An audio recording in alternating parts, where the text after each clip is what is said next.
going viral. It's not what you think it is, y'all. Sometimes it is actually really bad. Yes, I have had a cosmetic procedure that I haven't talked about on YouTube. This one is very, I don't even know where to start with this one. It says, hello everyone, what's up and welcome back to my channel. Today we've got a good old-fashioned Q&A. The questions that came in really ran the gamut from general business and freelancing to social media management to some personal questions. So I'm gonna leave timestamps down below if you wanna skip over any of those topics or jump to a topic you're more interested in. And with that said, let's hop in. The first question actually doesn't come from you all, but it is a Bizmiss 2021 prompt of the day, and it's to recommend a book. I'm gonna recommend 3 that I read this year that I really enjoyed and or am currently enjoying. I think the first book that I read of 2021 was this little, it's like a really quick and easy read by Jennifer Armbrust. It's called Proposals for the Feminine Economy. And it's a really beautiful book. It actually reads like a magazine. It's super short and sweet, really, really easy, and also really aesthetically pleasing. And it's basically all about like creating a business that incorporates more of that softness, more of that divine feminine into it. And this is a great read, not just for women, but for anyone. Business tends to be very masculine. So if you are maybe a more intentional business owner, sometimes you can find yourself in a weird spot. At least I sometimes can. So I actually really enjoyed it. I don't agree with everything in the book, but it was an interesting read.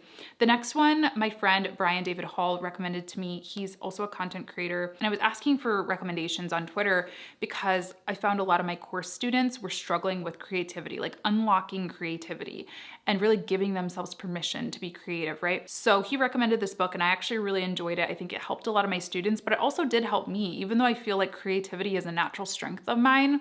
I think being a creator by profession is something I struggle with, and this book definitely addresses that. And then lastly, this is the book that I'm currently reading. I'm gonna recommend it because I think it's good so far. It's called Attached. It's all about attachment styles, and it's specifically related to romantic love, but I am using it for, friendships and business and just normal living, life, family. It's a really interesting one. Okay, I'd love to know any tips on how to prepare an effective webinar and find people to sign up. Go back to that marketing funnel. I'll link some videos up here for you all. The goal is really to get people into that top of the funnel, meaning introducing yourself to people through content. That's my favorite way. Creating content that is really going to speak to your ideal customer and their pain point or, whatever it is that they want to learn or whatever it is that you're going to teach. I think the second piece to the webinar is we don't really do webinars anymore in the business because I think webinars can be so salesy. They have this reputation of just being not worth anybody's time. So I like to call them free trainings or free sessions or free classes. And I genuinely make them free classes. I don't just call it a free class and then actually start selling to people. Of course I sell at the very end, but it is really meaty, really good content. So if you can kind of reframe it into like a free workshop, a free session, whatever it is, that can definitely help. Similar question, tips to get my first life coaching client. I think similar thing, speak to that top of the funnel and then make sure that you have a freebie somewhere in your website or whatever to start capturing those emails so that you can convert them. You can offer them free discovery calls and things like that over email.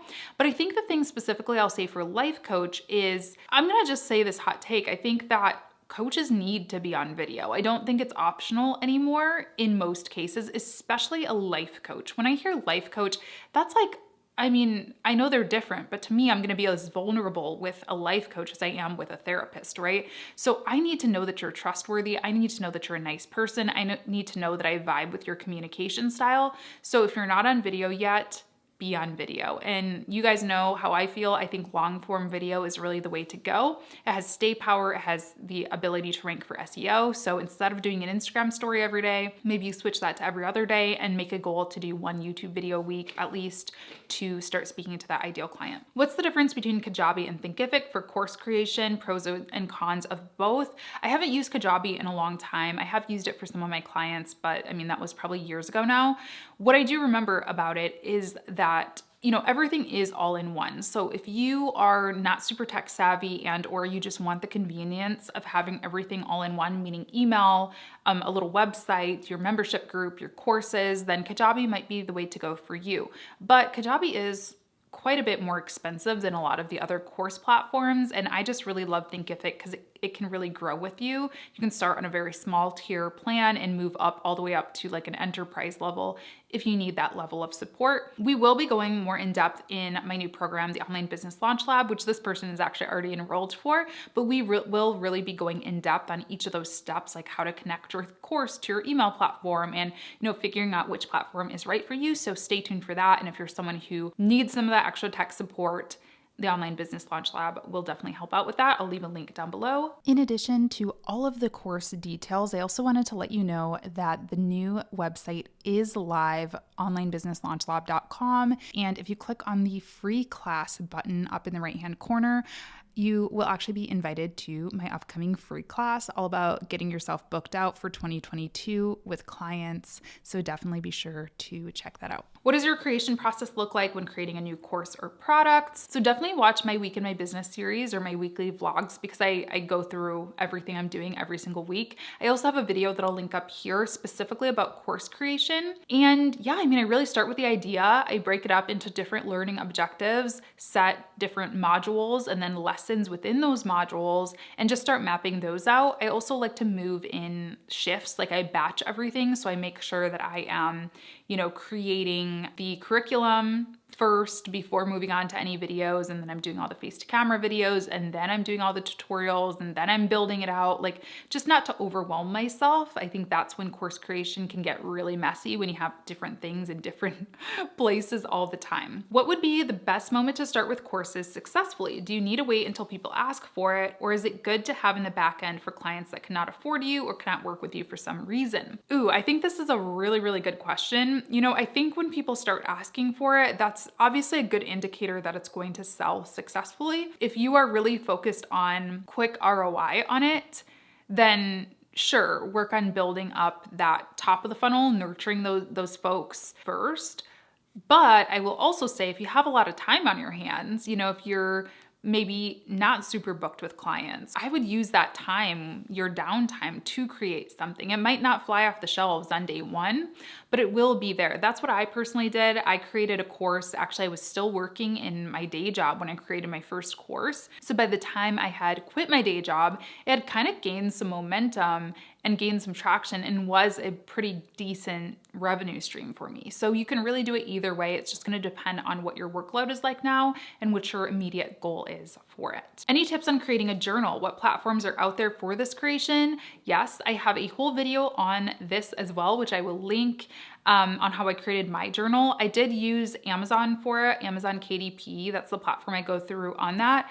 I have yet to create a second one. I actually wanted to create a second one, but I think I'm gonna go with a different platform. I'm not like fully cold turkey off of Amazon. I'd be lying if I said that. I still order things on Amazon sometimes, but I try not to use their platform a ton. I was really happy with the quality of the journal though. It's just a personal thing. So I think I'm gonna go with another platform next time, and I'll definitely, keep you updated on that. How do I make sure a company is legit if they only have a website? Yeah, that's a good question. I've definitely been there where I'm like, is this person like for real?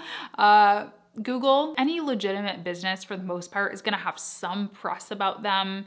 Hopefully is going to have some employees that list them as their employer on LinkedIn, maybe a Glassdoor page for employees, depending on how big the company is. So do your due diligence there and just Google. They should also probably be able to provide you certain things like ask questions, ask them about what their business model is, ask them where their headquarters is, ask them who their CEO is.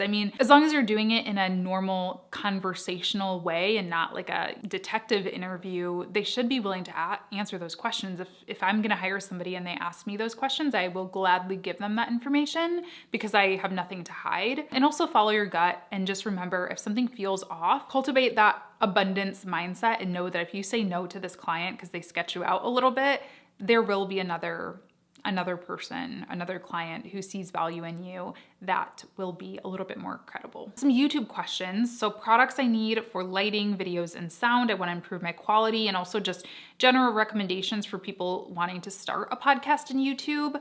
For general recommendations, I guess I would say like really understand your goal. You know, who do you want to talk to? Try not to talk to all the people, do all the things, really get really niche in the beginning. I do have a video that breaks down all of my equipment for the most part. I also have a course on that, so I'll leave all those up here or down in the description. Honestly, you can start with your iPhone. If you have an iPhone, truly, I'm not just saying that. Nowadays, the cameras are so good. I mean, I vlog with my iPhone a lot. A lot of my vlog clips are done with an iPhone. So I would say use your iPhone, get a little microphone for it, and make sure you have good lighting, either a good window where you are, or just buy like, you know, a softbox or a ring light to start with. That's gonna be pretty good quality. Now, if you want to get really professional quality and you wanna use a DSLR and all that stuff, again, check out those videos because I do, you know, go in depth on lenses and like exactly what I use and all that. But truly just start with what you have. Just make sure that your lighting is good and your sound is good. I think those are the most important things. This one is very, I don't even know where to start with this one. It says, what's the best and worst advice you've ever heard? Well, I did a TikTok on this one recently. This was, geez, it was like one of my ex-boyfriend's old bosses. Actually, you've been around for a really long time will remember the guy I was dating in college. He was a freelancer. He was a graphic designer. I was a blogger. I wasn't freelancing yet, but I was a blogger. And his boss, we were just talking at like some bar one night, and he was like, ask yourself before posting any blog post, how is this helping people? It's the most simple concept in the world, but it really, really stuck with me. And I try to follow that for any piece of content I create, whether it's an Instagram story, whether it's a tweet, maybe not tweets, because tweets can be a lot more, you know, stream of consciousness, you know, but any type of content, I want to be able to answer that question, you know, how is this helping people? So I'd say that's my best advice, honestly, in terms of business. Worst advice, I mean, there's been so much, you know, I think the advice that I'm really sick of hearing and seeing online is just to have this hyper fast growth. I actually don't think that is super sustainable or super healthy in a lot of ways. I don't think it's healthy for your mental health, your physical health, but your financial health in a lot of ways too. You know, I would rather do just a little bit better every single year and have that slow and steady growth than wake up one day with 1 million followers and $1 million in my bank and not know what to do with it. Someone I follow on Instagram, Alana, actually, I'm gonna link her Instagram post. She made an Instagram post about going viral. And I commented on that because I had experienced that too on YouTube. It's not what you think it is, y'all. Sometimes it is actually really bad in a lot of ways. So yeah, slow and steady is my MO. Okay, these ones are a lot more social media management focused. What are the best niches or businesses for social media marketing, considering higher profit margins in 2022? That's a good question. I can only speak to what I personally have worked with, and I worked with a lot of tech clients, a lot of SaaS clients. They usually have decent budgets, and then corporate clients as well. Like corporate B2B marketing has tended to be a little bit more profitable for me than working with B2C small business. But I don't obviously have an individual breakdown for every industry under the sun. So that's just my experience. I need to transfer a client from hourly rate to monthly package. Do you have any tips for this? If you can frame this as being beneficial to them and not just to you, that's always helpful. And it is, right? For me as a client, like I work with a lot of different freelancers and I get invoices like all the time. And I'm like, what is this for? I can't predict these things. It's hard to manage from a financial perspective. Not that I can't afford to pay them, but like to know what's coming in, what's going out, it's overwhelming, right? So speak to that and say, hey, I'd really like to simplify our invoicing process. You know, some of your invoices might be for $500, some of them might be for $5,000. So let's meet in the middle and develop a retainer rate so you know what to expect and you can budget for my position for 2022 and know exactly what you're gonna pay. What is a project tracking system that you found useful and that your clients have found easy to use? I think you mean like a task management system. I use Asana. I don't invite my clients to Asana though. I see this question come up actually a lot. And I don't know if you guys let me know in the comments if you have any other suggestions, but I actually have never really added my clients to my Asana boards unless they're like super tech savvy. Like if they're like, you know, they work at a SaaS company and, you know, they're slacking me all the time, I think they can handle it. But if I'm working with a smaller company or somebody who isn't, even if they are super tech savvy, but they're super busy, I'm not adding them to Asana. I am communicating with them just kind of old school, or adapting whatever they use. Like some of my clients have used Monday, some of them have used, Microsoft Teams or whatever, which I don't love, but I'll just use whatever is most convenient for them. And then I will like translate that into my own task management system for me and my team, if that makes sense. It is a little bit more work on my end, but it just really avoids a lot of that headache and that, hey, why aren't you checking this box? And hey, why aren't you doing that? When you have multiple social media management clients, what's the best app for your phone to add multiple accounts?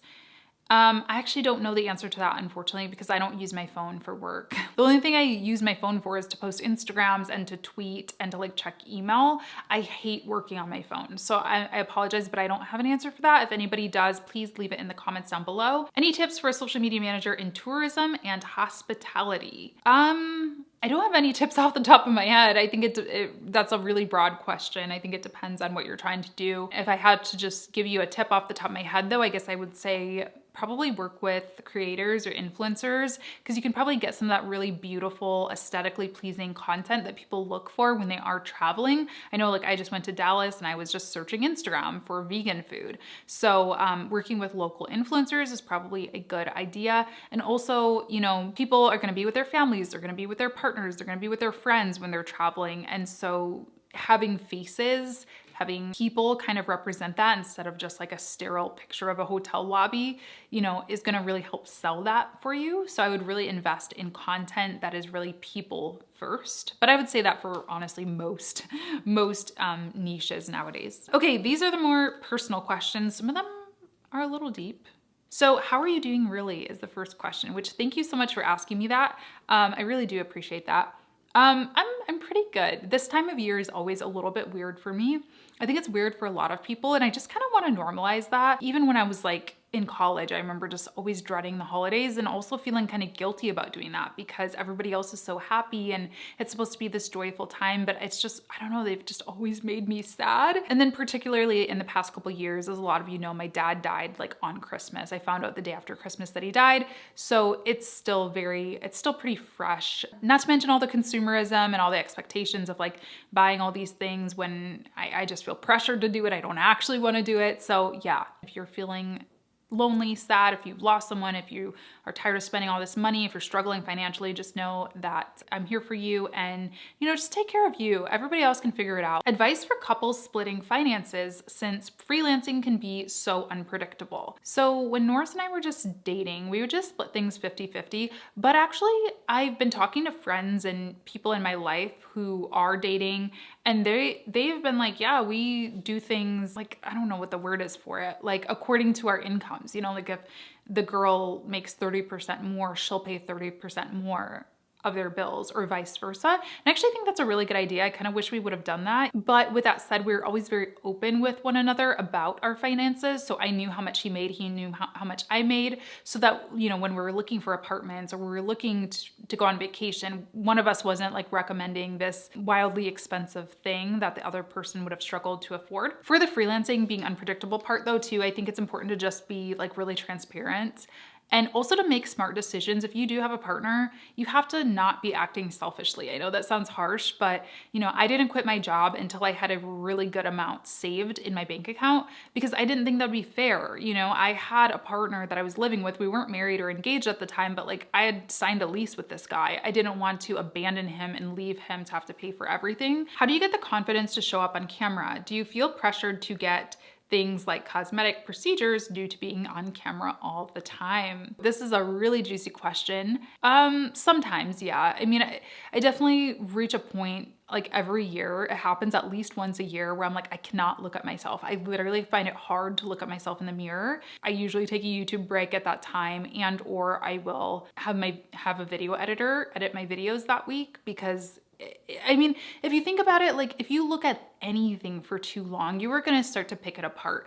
Think about, when we're all quarantining at home, everybody was like redoing their houses and like painting their offices and stuff like that because we were just so tired of looking at it in the same way and doing deep cleans of our houses. And I bought a new couch, even though there was technically nothing wrong with my old couch. It's just when you look at it that long, of course, you're going to start to pick it apart. So just keep that in mind, that most people who run across your videos are not staring at I have like a blemish right here. I don't even know if anyone has noticed it or if you can even tell on the camera. I doubt any of you did before I said that, you know, but I noticed it. So there's that. Also, I think it comes down to understanding your value beyond physical appearance. I think this is really like the root of the issue is you guys don't come here for what I look like. Of course, I want to like look clean and groomed and like I try to wear cute clothes and you know, it makes it more interesting to look at, of course, but that is not why you are here. So having that value built up for yourself, knowing that that is not the only thing you are good at is being pretty or being cute or whatever, I think is really important. And that's the harder work, right? That's definitely the hard part. Just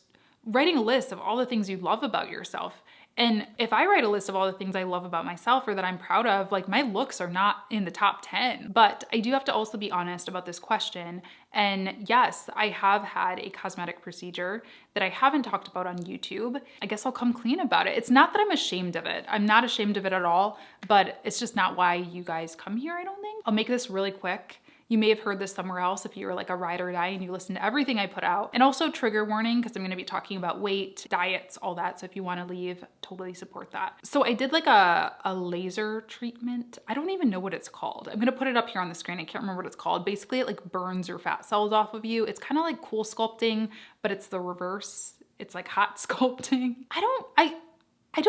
I think it worked. Like I definitely feel a lot more confident these days, but it's hard to really say because I also went vegan at that time and I'm only like 5 pounds heavier than pre-quarantine. So I did just lose more weight naturally by exercise, but I do feel a lot more confident now and I fit my clothes better and that was really the goal. Now, would I have done that if I was not on YouTube? Probably not. Probably not. Okay, 2 questions left. Tips for making friends as an adult, freelance or otherwise. Honestly, you guys, I have no idea. I'm really bad about making friends. I mean, maybe start by like learning your attachment styles and try to like, yeah, that's something I'm working on now. For freelance friends or like making friends who understand what you do, all of my freelance friends, even my real life freelance friends I met online, like my friend Ryan, you guys know him, he Instagram DM'd me, like that's how we became friends. So I don't know, I think look at social media as a tool to connect with people as opposed to like a clout chasing platform, like a tool to get famous. You know, just follow people who you think are interesting, slide into the DMs, like try not to be shy and just tell people. Like that's one thing I'm trying to do this year is just be more open. Like if I like somebody, if I think somebody's cool, I'm just gonna tell them. Like it feels so weird, but I'm trying to be more about that. Then the last question is tips for going vegan. I never want to be pushy, so I never talk about this stuff. So this is probably the only time I'll really talk about it, but hopefully this is helpful.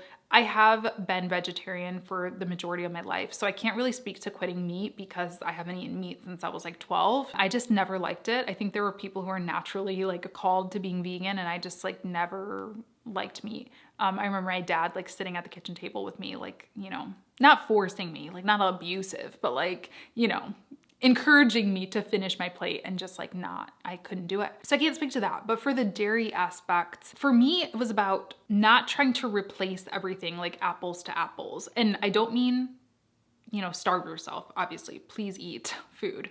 But what I mean is like, okay, instead of eating pizza with fake vegan cheese, just eat pizza without cheese. Instead of putting fake vegan cheese or fake vegan sour cream onto tacos, just use an avocado to get that same like creamy consistency because some of those like replacement like fake products, one, a lot of them aren't very good for you. And 2, they don't taste very good. Like vegan cheese, I can eat some brands now, but like they don't taste like cheese. They're kind of weird. They're definitely an acquired taste in my opinion.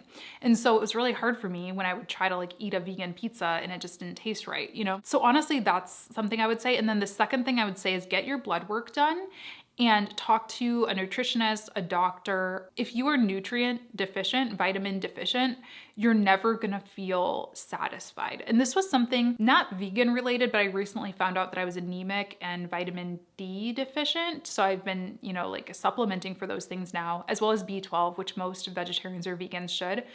But before I knew that I was iron deficient, I would overeat because I would never feel satisfied. Like I would be like, I still feel tired, like I still feel like not energized, which food is supposed to give you those things. And it was because I was not, eating enough of the right thing. My last tip also is to just like not be so hard on yourself. So for me, the reason I'm plant-based, and I say I'm plant-based, I don't say I'm vegan, because I think veganism, it comes with pressure, right?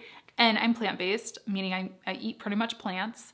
And I am that way for the animals personally. It's an ethical stance for me, and environmental, and somewhat health. But the main reason, the only reason that really matters is an ethical stance. So if I keep that in mind, and if I know that I'm doing the best I can, don't beat yourself up if you do slip up, because you're doing it for the right reasons. It's not like some game that you're trying to win. Nobody wins the vegan prize at the end of the day. But if you are eating a mostly plant-based diet, you are going to be impacting those animals or the environment or whatever your goal is more than most people are. So that's something you should be proud of, even if you do like mess up or you slip up and you're not doing it perfectly. Who's perfect?